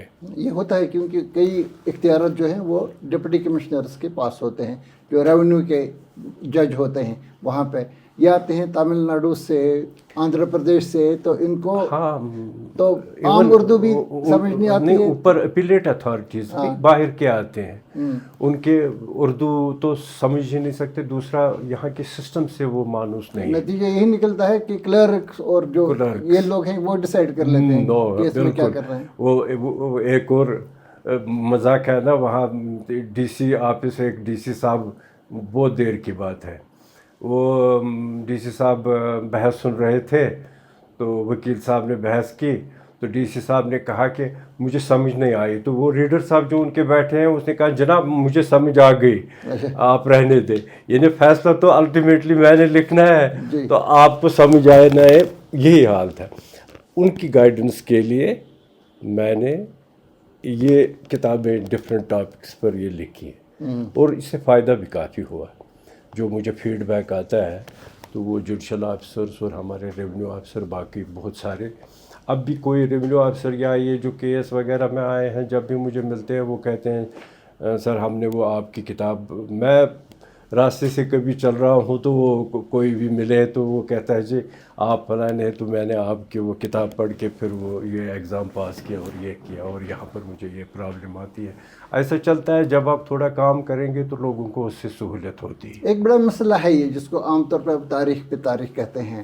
تو آپ نے خود ایڈجورنمنٹس کا ذکر کیا, تو آپ خود رہے ہیں رجسٹرار جنرل بھی رہے ہیں, آپ principal secretary to chief justice بھی آپ رہے ہیں, تو مطلب یہ ایڈمنسٹریٹو پوزیشن ہے جو ہائی کورٹ میں Jammu and Kashmir high court میں جو administrative position in addition to آپ کے جو جج کی حیثیت سے جو آپ نے کام کیا, اس کے علاوہ بھی تو آپ کو کبھی لگا ایسا کہ سسٹم میں کچھ مخصوص ترمیمات کی ضرورت ہے, آپ نے کبھی لایا ارباب اقتدار کے نوٹس میں کہ اس چیز کو بدل دیجیے تاکہ یہ جو دفتری طوالت ہے, کیس پہ کیس پائل اپ ہو رہے ہیں, لاکھوں کی تعداد میں کیس ہے, 40 سال 50 سال پرانے کیس ہے, اس پہ آپ اگر آج ججمنٹ بھی دے دیں گے تو وہ انصافی نہیں ہوگا, یہ کبھی آپ نے بتا دیا؟ بہت میں نے کوشش کی ہے اپنے لیول پر جہاں بھی میں تھا.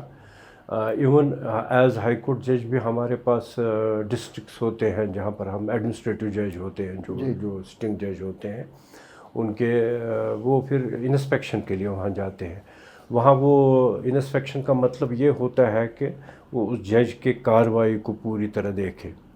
تو ہم جب جاتے تھے, آج کل بھی جب جج صاحبان جاتے ہیں جو سٹنگ جج ہیں انسپیکشن کے لیے, تو وہ پورے ایک ایک انٹرم آرڈر پڑھتے ہیں.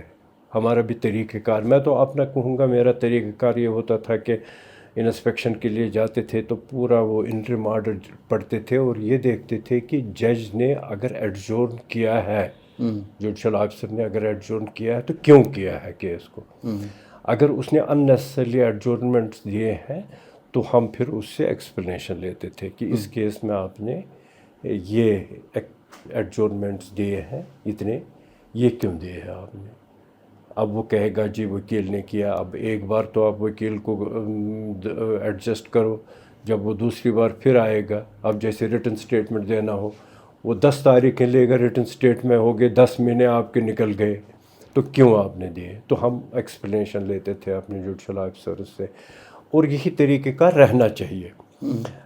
بلکہ ایڈمنسٹریٹو سائڈ سے بھی میں رجسٹرار جنرل رہا, رجسٹرار جوڈیشل, رجسٹرار وجیلنس, یہ جتنے بھی پوسٹ ہائی کورٹ میں نے ہولڈ کیا. اور میں جہاں بھی مجھے موقع ملتا تھا تو میں وہاں پر سرکولرز کے یا گائیڈنس کے یا اس طریقے سے کوشش کرتا تھا کہ جوڈیشل آفیسرز اس چیز کو دھیان میں رکھے کہ ہم اننیسیسری ایڈجسٹمنٹس نہیں ہونی چاہیے. یہ میرا اب بھی ماننا ہے, اس وقت بھی ماننا تھا جب میں سروس میں تھا. میں یہ کہتا تھا کہ اننیسیسرلی یہ جو پروسیڈنگس ہوں گے یا ایڈجورن نہیں ہونے چاہیے. کوئی ریزن ہونا چاہیے, جسٹ اینڈ پراپر ریزن ہونا چاہیے. قانون سے باہر بھی آپ کی کتابیں ہیں جس کا میں نے پہلے ذکر کیا. تاریخی شان کشمیر بھی آپ نے لکھی, حالانکہ ایک زمانے میں اس کی شروعات کی تھی غلام صفدر ہمدانی صاحب نے, تو انہوں نے ایک تاریخ شان کشمیر لکھی تھی. اس کے بعد آپ نے مدلل ایک کتاب لکھی, آپ نے 1328 سے 1947 تک کا اس میں پیریڈ لایا ہے. کہ آپ کو اس میں کوئی دقت تھی آج کی ڈیٹ تک اس کو لانے کی, یا ایک اور کتاب آپ لا رہے ہیں 47 سے آج تک کی جس میں آپ تاریخ لا رہے ہیں؟ نہیں, واقعات تو میں نے پورے لائے ہیں, لیکن شخصیات کو میں نے 47 یا میں نے شخصیات کو ایونٹس تو میں نے 47 تک دیے ہیں. اس کے بعد وہ 47 تک بھی مجھے انگلش میں 2 والیوم نکالنے پڑے اور اردو میں وہ 5 والیوم پر جا رہی ہے. جی. تو اب اگر ہم 47 سے آگے چلیں تو اس کے لیے 1-2 والیوم اور چاہیے. ہو سکتا ہے اگر میں یا کوئی اور اٹھے اور کر لے اس کو آگے پروسیس میں شروع کر لے کمپلیٹ. شخصیات کو میں نے ان کو لایا ہے جو انتقال کر گئے ہیں. جی ہاں. جو زندہ ہے ان کو میں نے اس میں نہیں لایا. وہ اس وجہ سے کیونکہ وہ in the process of making contributions ہیں. مثلا آپ کسی شخصیت کو لیں گے, وہ اس وقت حیات ہے, وہ اپنا کام کر رہا ہے, ان دا پروسیس آف کمیونٹی کو وہ کنٹریبیوٹ کر رہا ہے. تو جو انتقال کر گیا ہے, اس پر مجھے بہت سارے لوگوں نے پوچھا بھی, بلکہ ایک فنکشن میں تھے تو یوسف جمیل صاحب وہ تقریر میں کہنے لگے کہ فلاں شخصیت کا انہوں نے اس میں ذکر نہیں ہے. جی. تو میں نے پھر ان سے یہی بات کہی. میں نے ان کو کہا کہ اگر وہ شخصیت زندہ ہے تو ابھی وہ اس کتاب میں نہیں آئے گی ابھی, کیونکہ وہ اپنے ان دا پروسیس آف کنٹریبیوٹ کر رہی ہے وہ کمیونٹی ایسی کو. کئی شخصیات ہیں جو 47 سے 2026 تک جن کا انتقال ہو چکا ہے, ہو چکا ہے, وہ سب آ گئی ہیں. وہ سب آئی ہاں, جو بھی جب کتاب پبلش ہوئی اچھا. اس وقت تک جتنی بھی انتقال کر گئی شخصیتیں تھیں ان کو سب کو میں نے لایا ہے. یہ تو انگلش والی بات ہے. اب اردو کا 2nd volume 3rd volume 4th volume جب آ رہا ہے تو اس وقت تک جتنی شخصیات ہوں گی وہ اس میں انکلوڈ ہوں گی. اور شیعان کشمیر یا شیعز آف جموں اینڈ کشمیر, یہ انگلش میں بھی یہ 2 والیوم ہے اور اردو میں بھی یہ 5 والیوم میں آ رہی ہیں. تو اس کی ایک خاص وجہ تھی میری بنانے کی. یہ قانون کے ساتھ ساتھ مجھے ہسٹری کے ساتھ اسلامک ہسٹری یا یوں کہیے کہ کشمیر اسلامک ہسٹری ان کشمیر میں تھوڑی بہت دلچسپی رہی ہے. وہ بھی ہائی کورٹ سے ہی مجھے دلچسپی ہوئی. یہاں پر 1978 میں گولڈن جوبلی ہوئی تھی ہائی کورٹ کی. جی. تو ہائی کورٹ نے مجھے کام دیا تھا. میں ان دنوں نیا تھا اس ڈپارٹمنٹ میں. سب رجسٹرار پوسٹ سری نگر میری پوسٹنگ تھی. تو مجھے اس وقت کے چیف جسٹس صاحب نے یہ کام سپرد کیا تھا کہ آپ ہائی کورٹ کی ہسٹری لکھیں گے اور یہاں پر جو ایگزیبشن ہوگی وہ آپ کریں گے. تو اس ایگزیبشن میں شیخ صاحب آئے تھے, شیخ محمود عبداللہ صاحب ان دنوں چیف منسٹر تھے, چندرچود صاحب چیف جسٹس آف سینئر چندرچود وہ چیف جسٹس آف انڈیا تھے, وہ آئے تھے, باقی گورنر صاحب تھے, یہ سارے لوگ آئے تھے. انہوں نے بہت وہ اپریشیٹ کیا ایگزیبشن. ہم نے پرانے مکتوتے نکالے تھے, ڈاکیومنٹس نکالے تھے, مینوسکرپٹس نکالے تھے. یوسف شاہ چک کا ایک فرمان تھا وہ نکالا تھا. اور ان دنوں مجھے یہ اسٹڈی کرنا پڑا ہسٹری, اور خاص کر جو یہ میڈیول پیریڈ یا مسلم پیریڈ رہا ہے. تو اس کام میں مجھے محمد امین ابن مہجور, جی. مہجور صاحب کی جو بیٹے تھے محمد مہجور, جی. وہ ان کو ابن مہجور نام سے وہ مشہور ہیں. بہت ہی لٹری اور بہت ہی سمجھدار سلجھے ہوئے تھے اور بہت ہی ان کا نالج تھا. انہوں نے مجھے مدد کی تھی اور وہ مجھے ہسٹری کے یہ چیپٹرز بتاتے تھے, سناتے تھے واقعات, اور مجھے اکثر کہا کرتے تھے کہ ہسٹری پر کام کرنے کی ضرورت ہے, مسلم ہسٹری پر کام کرنے کی ضرورت ہے. ساتھ میں وہ مجھے بتاتے کہ خاص کر شیعہ ہسٹری پر کام کریے، اس میں کنفیوژن بہت سارے ہیں، غلط باتیں آئی ہیں جی جن سے دونوں کمیونٹی سنیز اینڈ شیعہ کے درمیان دراڑ جیسی ہوئی ہے، بہت ساری باتیں ایسی آئی ہیں، تحریفات ہوئی ہیں، تحریفات ہوئی ہیں، اور جن کو ٹھیک کرنے کی ضرورت ہے۔ جی تو میں نے اس کو ذہن میں رکھ کے میں پھر ہسٹری پڑھتا گیا، واقعات پڑھتا گیا، اور بہت ساری باتیں ایسی تھی جو مجھے لگی کہ یہ غلط ہے، جو اہل تشیع میں تھی جو غلط تھی، یا اہل سنت حضرات میں تھی جو غلط تھی۔ صحیح بات کو اگر ہم پیش کریں تو دونوں قریب آ سکتے ہیں، بھائی چارہ بڑھ سکتا ہے، مطلب کہ تاریخی حقائق کچھ اور ہیں لیکن بات کچھ اور چلی اور چلی ہے۔ جی مثال کے طور پر میں آپ کو کہوں کہ اکثر یہاں پر کہا جاتا ہے، اب یہ تاریخی واقعہ ہے، کہتے ہیں جی کہ اکبر نے جی یہاں پر کیا، یہاں چونکہ یوسف شاہی چک تھے، تو وہ یوسف شاہی چک پر اکبر نے حملہ کیا، اس کی ایک سیاسی وجہ تھی۔ سیاسی وجہ یہ تھی کہ شیر شاہ اور اکبر میں جب آپس میں جنگ تھی تو کشمیر کے شاہ جو اس وقت کے یہاں پر سلطان تھے، انہوں نے شیر شاہ سوری کی مدد کی تھی، نوشہرہ سے یہاں سے آرمی گئی تھی، یہ بات وہ سمجھ رہے تھے، مغل سمجھ رہے تھے، تو انہوں نے اس ٹیریٹری کو اس وقت یہ آکیپائی کرنا چاہے۔ لیکن یہ بھی اپنی جگہ حقیقت ہے کہ جس وقت اکبر یہاں پر آیا پہلی دفعہ، اس کے ساتھ بہت سے بڑے بڑے شیعہ عالم تھے جن نے یہاں پر کام کیا، اور پھر جو یہاں پر کشمیر میں آئے اس کے ساتھ تھے، اس کے ساتھ تھے یہاں پر، اور ان میں سے ایک فتح اللہ شیرازی یہاں ڈلگیٹ میں آپ کے وہی ان کا انتقال کر گئے، وہ اکبر خود وہاں جا کر اس کے تدفین کے وقت، یا شہید ثالث حضرت نور اللہ شوستری آگرہ میں جو ہے جن کا مزار، وہ اکبر نے پہلی بار شہید ثالث کہتے ہیں، ان کو شہید ثالث کہتے ہیں، اور اکبر نے ان کو یہاں پہلا سیٹلمنٹ جو ہمارا ریونیو کا ہوا ہے کشمیر کا، وہ شہید ثالث نے کیا ہے، انہوں نے کیا ہے، اور اکبر نے ان کو یہاں بھیجا۔ تو اکبر اگر یہ شیعہ سنی کا یہ فرق رکھتا تو پھر وہ شیعہ جنرلوں کو یا شیعہ عالموں کو یا شیعہ ان حکومت کے کارندوں کو یہاں نہیں نہ بھیجتا۔ تو یہ کچھ باتیں، اور بھی بہت ساری باتیں ہیں جو اس کتاب میں میں نے پھر لگا دیں، بہت ساری باتیں ہیں جو غلط بیان ہوئی ہیں، جو آگے پھر نیریٹو جن کا بن گیا ہے، ان کو ٹھیک کرنے کی ضرورت میں نے محسوس کی۔ اسی پرپز کے لیے میں نے پھر یہ کتابیں لکھی۔ آپ سبکدوش ہونے کے بعد آپ کو مقرر کیا گیا تھا Jammu and Kashmir state accountability commission کا ممبر، بعد میں یہ کمیشن ہی دفن ہو گیا، اس کو تو ہونا ہی ہونا تھا اب 2019 کے ایبروگیشن کے بعد، لیکن اس سے پہلے ہی اس کو جس کو ہم یوتھنائز کہتے ہیں اس کو ہلاک کیا گیا کہ اس کی ریکروٹمنٹ نہیں ہوئی، چیئرمین ممبرس نہیں، آپ میرے خیال سے لاسٹ ہی تھے شاید، میرے بعد پھر وہ آگے تھے جسٹس بشیر احمد خان صاحب، اور وہ مطلب لیکن وہ سلسلہ بھی کچھ ایسے ہی چلتا رہا، چلا نہیں پراپرلی وہ نہیں ہوتا تھا۔ اس کی کیا وجہ ہے کہ جب 2002 میں مفتی محمد سعید کی سرکار آئی تھی تو اس وقت پہلا انہوں نے یہی فیصلہ کیا تھا کہ اکاؤنٹیبلٹی کمیشن یہاں پہ لائیں گے، حالانکہ یہ بات بھی اپنی جگہ پہ صحیح ہے کہ نیشنل کانفرنس جو اس کا اپوزیشن میں تھی تو انہوں نے کہا تھا کہ اس کو لائیں، اس پہ بحث کرنے کی ضرورت ہے، ہمارا ووٹ اس کے ساتھ ہے، اور پھر بن گیا، اور کئی سال تک اس کا چیئرمین ہی نہیں، کئی سال تک اس کا کانسٹیٹیوشن ہی نہیں بنا، میرے خیال سے 2010-11 تک اس کا کانسٹیٹیوشن ہی کہیں نہیں تھا۔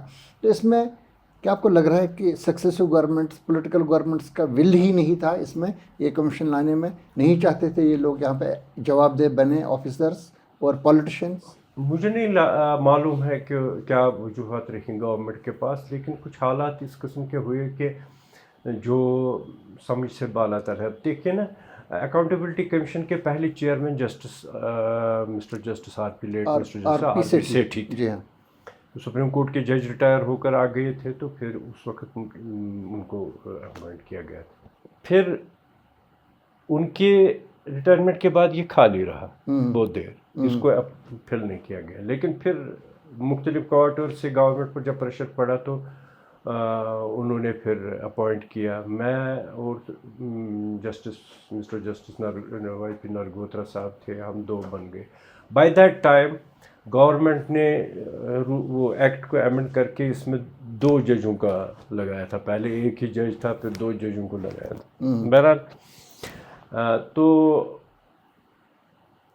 اس کے بعد جب ہمارا ٹرم ختم ہوا تو اس کے بعد پھر گورنمنٹ بیٹھ گئی, وہ نہیں ہوا, بہت دیر کے بعد پھر وہ رہا. اب کس گورنمنٹ کے پاس کون سی کنسیڈریشنز تھی میں یہ نہیں کہہ سکتا ہوں, اب سسٹم کے اندر رہے ہیں نا, لیکن میں یہ کہہ سکتا ہوں کہ ٹرانسپیرنسی ہونی چاہیے اور اکاؤنٹیبلٹی کمیشن.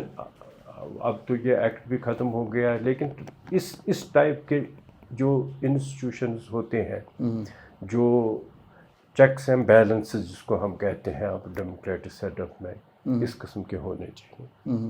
جب تک آپ ایسے اداروں کو نہیں رکھیں گے تب تک پھر آپ کتنا بھی صاف شفاف کام کریں لوگ تو انگلیاں اٹھائیں گے. جس وقت لایا گیا تھا نا یہ قانون تو اس پر سب متفق تھے. یہ بات ہے کہ ابھی تک سسٹم میں جواب دہ بنایا جاتا ہے, جہاں جب بھی بنایا جاتا ہے تو آفیسرس. تو اس کے علاوہ جوڈیشری کا اپنا ایک ویجیلنس سسٹم ہے جو آپ نے بتا دیا, ہم اس پہ بات ہی نہیں کرنا چاہتے اس وقت. تو لیکن جو پولیٹیشنز کا رول رہا ہے, کیونکہ اکثر یہ ہوتا ہے کہ کرپشن ہائیسٹ لیول سے ہی شروع ہو جاتا ہے, تو ان کو مکمل طور پر چھوٹ تھی, کسی کو کوئی سزا نہیں ہوتی.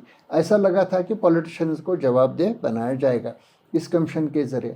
لا بھی بن گئے, اتفاق رائے سے لا بھی بن گیا.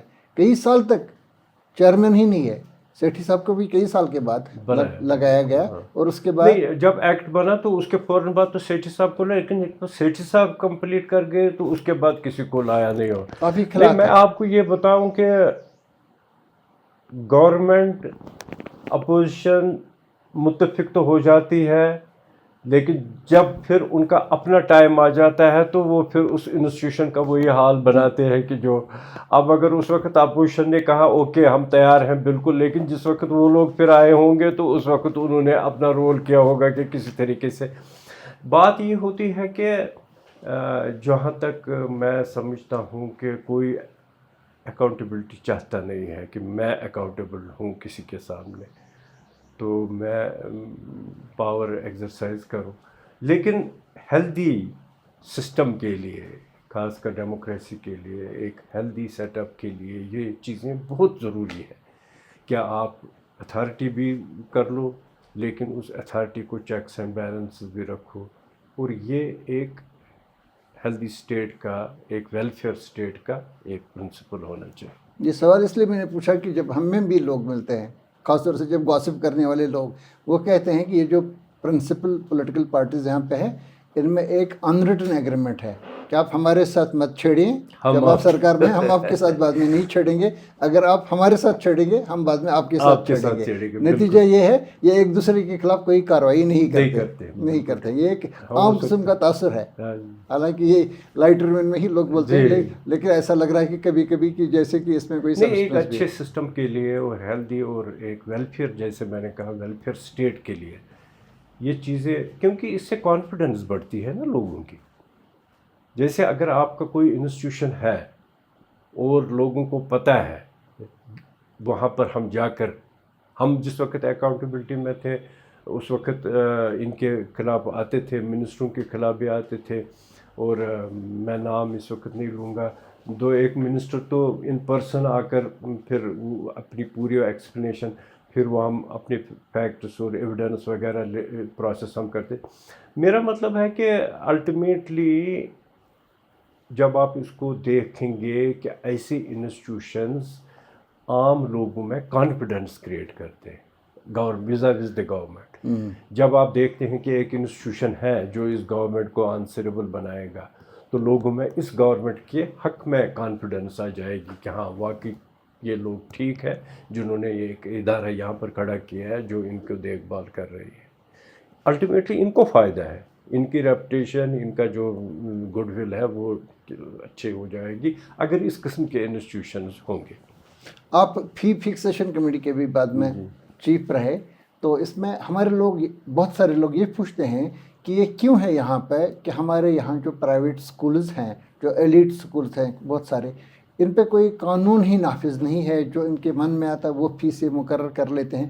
کئی اس میں ایسے سکول بھی ہیں جن کو سرکار نے ₹1 کے نامنل مطلب پیسے پہ انہیں لمبی مدت کی لیز اور کافی ساری زمینیں ان کو دے دی ہیں، پھر بھی یہ لوگ ان کے من میں جو آتا ہے وہی لوگ فیس مقرر کر لیتے ہیں، پھر جس وقت اضافہ کرنا چاہتے ہیں کر لیتے ہیں. تو اس میں لوگوں کا سسٹم پہ بھروسہ نہیں رہا ہے، اس بات کے باوجود کہ آپ اور آپ کے کچھ ساتھیوں نے بھی اس میں، مجھے یاد ہے عطار صاحب کا بھی، اس میں کئی کوششیں کی اس کو درست کرنے کی، نظام کو درست کرنے کی، لیکن ابھی تک یہی ہے کہ لوگوں کو ملتا ہے SMS یا اس پہ ٹیکسٹ میسج کہ اتنی فیس آپ کو بھر دینی ہے، پھر لوگوں کو جانا پڑتا ہے کبھی کورٹ میں، کبھی کسی جگہ پہ، پھر ان کو پھر مطلب کوئی سرزنش ہوتی ہے، اس کے بعد یہ سلسلہ رک جاتا ہے. اس میں کیوں کوئی ایسا سسٹم نہیں ہے کہ کوئی ایسی جرت ہی نہیں کرے گا، اپنی منمانی نہیں کرے گا؟ میں آپ کے ساتھ پورا اتفاق کرتا ہوں اس بات پر، اور یہ بہت ہی برننگ کوشچن ہے، برننگ ایشو ہے، جس کی جانب گورنمنٹ کو، خاص کر ایجوکیشن منسٹر جو ہے اس کو توجہ دینی چاہیے. دیکھیے میں مختصر الفاظ میں آپ کو سمجھاتا ہوں کیا مسئلہ ہے. آپ کمیشن تو بناتے ہو، فیس فکسیشن کمیٹیاں تو بناتے ہو، لیکن ان کو وہ پاورز نہیں دیتے ہو جس سے وہ کام کر سکیں. جی. فیس فکسیشن کمیٹی کا آریجن کسی گورنمنٹ کا نہیں ہے، یہ سپریم کورٹ کا آریجن ہے. اس کا سپریم کورٹ نے ایک ججمنٹ میں ان کو کہا تھا کہ ہر گورنمنٹ، ہر اسٹیٹ کو، وہ دیر تو ہماری اسٹیٹ میں رہی ہی نہیں نا. پہلا سب سے پہلے یہ تمل ناڈو میں آئی تھی یہ فیس فکسیشن، اور اتفاق سے ہمارے چیف جسٹس ایک بار باہر سے آئے جو اس اسٹیٹ سے بلانگ کرتے تھے، تامل ناڈو. اور ایک کیس میں خاص کر جب فلڈ ہوئے، فلڈ کے بعد جب ان لوگوں نے فیس وغیرہ کیا تو اس پر یہ جھگڑا پڑا کہ فلڈ کے دنوں کے یہ سکول بند تھے، یہ کیسے، یہ اس قسم کے مسئلے پڑے. تو وہ ریٹ پیٹیشنز ہو گئے. جب وہ ریٹ پیٹیشن چیف جسٹس کے پاس گئی، اس نے کہا یہاں پر فیس فکسیشن کمیٹی نہیں ہے. انہوں نے کہا نہیں جی، کیونکہ جسٹس نازکی صاحب پہلے فیس فکسیشن کمیٹی کے چیئرمین تھے. وہ جب چلے گئے باہر کہیں، تو وہ گئے تھے ہیومن رائٹس میں، کہیں کمیشن میں باہر گئے تھے بہار یا کہیں گئے، تو یہاں پر خالی رہا. وہ 3 4 5 سال یہ خالی رہا.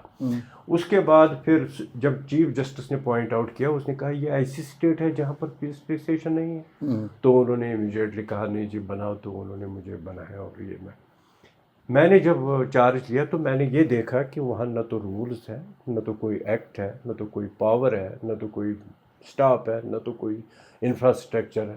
تو یہاں مسٹر شیلین کابڑا تھے جو آج کل یہاں پر کمشنر سیکرٹری لگے ہیں، وہ سیکرٹری ایجوکیشن، ان دنوں کمشنر ایجوکیشن ہوا کرتے تھے. بہت ہی ایفیشینٹ اور بہت ہی آپرائٹ آدمی تھے. انہوں نے اس بات کو سمجھا. میں نے ان کو بتایا ٹھیک ہے چیئرمین تو آپ لوگوں نے یہاں پر تو گورنمنٹ ہائی کورٹ میں تو مجھے بنایا، لیکن آگے کام بھی تو کرنا ہے. وہ یہ بات کو سمجھ گئے کہ ہاں یہاں تو یہ پرابلم ہے. تو ہم نے پھر یہاں انفراسٹرکچر ان لوگوں نے دیا مجھے، اور پھر ہم نے یہاں جگہ بھی نہیں تھی بیٹھنے کی. میرا مطلب ہے کہ آپ باڈی تو بناتے ہو، لیکن اس باڈی کو کام کرنے کے لیے پاورز نہیں دیتے. اور آج بھی وہی حال ہے. اس کے بعد ایکٹ بھی بنا ہوا. ایکٹ کا ڈرافٹ میں نے تیار کیا جس وقت میں تھا چیئرمین. وہ پھر ایکٹ بنا، ان دی شیپ آف ایکٹ آ گیا. پھر اس کے گائیڈنس، رولز وغیرہ، پروسیجر سیٹ کیا ہم نے، وہاں پر بنایا. لیکن اب بھی وہی پوزیشن ہے کہ آپ فیس فکس کرتے ہو کسی سکول کا، لیکن اس کو پھر آگے ایگزیکیوٹ کرنے کے لیے کوئی پاور آپ نہیں دے رہے ہو اس کمیٹی کو. آپ کسی کو تو انٹرسٹ کر لیجئے نا ان پاورز کو، اور پھر آپ دیکھ لیجئے کس طریقے سے سب کچھ ٹھیک ہو جائے گا. لیکن اگر آپ نے کمیٹی وہاں بنائی یہ فیس فکس کرنے کے لیے، لیکن ایگزیکیوشن پارٹ، مجھے یاد ہے یہاں پر ہم نے ایک سکول کو بالکل اس کے رجسٹریشن بند کی تھی. ان دنوں ایجوکیشن سیکرٹری تھے، وہ انہوں نے وہ بالکل وہ اس کا جب میں نے وہ آرڈر نکالا، اس نے اس کو پورا ایگزیکیوٹ ذمہ لیا کہ ہاں جی یہ بالکل ٹھیک ہے. اور نتیجہ یہ لکھا کہ سارے سکول ڈر گئے اور سارے سکول آ گئے. آپ پاورز دے دیجئے اس کمیٹی کو اور پھر دیکھیے رزلٹ. ورنہ حال تو بہت برا ہے. آپ سکول مختلف قسموں پہ، مختلف قسموں کے، اور ایسے کمپلشنز لوگوں کو کرتے. میرے نوٹس میں ان دنوں ایسے کیسز آئے. اننت ناگ سائڈ سے ایک کیس آیا جہاں پر ایک بچے نے سوسائڈ کیا.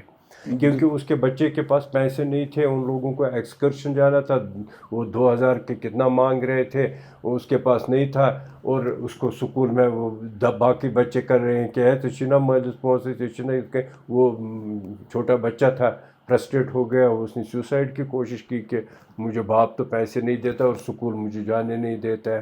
اس قسم کے انہوں نے چھوٹے ایسے پروگرامز رکھے ہیں جہاں سے وہ پیسہ، اب یونیفارم بچے کو دو جی، سکول بکس آپ نے یہاں سے لینی ہے، آپ نے جی یہ کام آپ نے یہاں سے کرنا، آج جی یہ فنکشن ہے، اس فنکشن کے لیے کیا رائٹ بنتا ہے سکول کو؟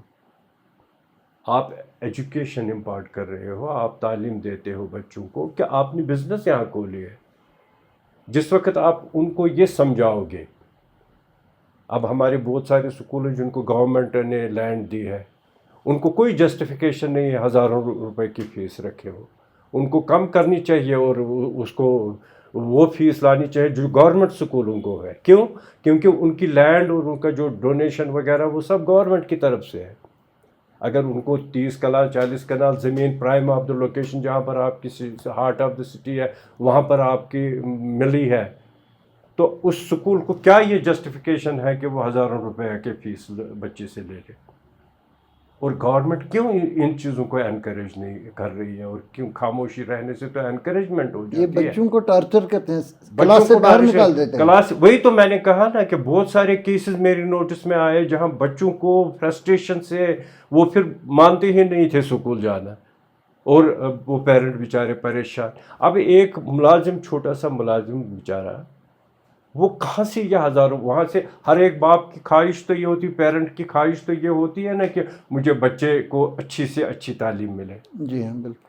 اب وہ چاہتا ہے کہ ٹھیک ہے اگر اس سکول کی ریپوٹیشن اچھی ہے، یہاں پر بچے اچھے ہیں، ٹھیک ہے، لیکن اگر اس کے اگینسٹ آپ کہو گے کہ نہیں جی ہم آپ سے اتنا پیسہ سنیچ کریں گے، تو وہ کہاں کا ہے؟ اس کام کے لیے فکسیشن کمیٹی اور گورنمنٹ کو مل جل کے کام کرنا ہے، اور یہ وقت کی ضرورت ہے۔ یہ آپ نے بہت ہی اہم مسئلہ چھیڑا، یہ وقت کی ضرورت ہے، اور زیادہ رسپانسبلٹی اسٹیٹ گورنمنٹ پر ہے، ایجوکیشن منسٹر پر ہے، ایجوکیشن سیکرٹری پر ہے، جو بھی اس میں انوالو ہیں، جو اتھارٹیز۔ حکیم امتیاز استاد صاحب، آپ کا بہت بہت شکریہ، آج آپ نے ہم سے بات کی، بہت سارے مسائل پہ آپ نے تفصیل کے ساتھ ہمارے ناظرین کو روشناس کیا، آپ کا بہت بہت شکریہ۔ تو ناظرین، یہ تھے جموں کشمیر ہائی کورٹ کے سابق جج جسٹس حکیم امتیاز حسین صاحب، جو کئی کتابوں کے مصنف ہیں، ان کی کچھ اور بھی بکس شائع ہونے والی ہیں۔ تو یہ آج ہم سے بات کر رہے تھے۔ اگلے پروگرام میں ایک اور شخصیت کے ساتھ آپ کی ملاقات کروائیں گے۔ پروگرام دیکھتے رہیں۔ آپ لوگوں کا بھی شکریہ۔ شکریہ۔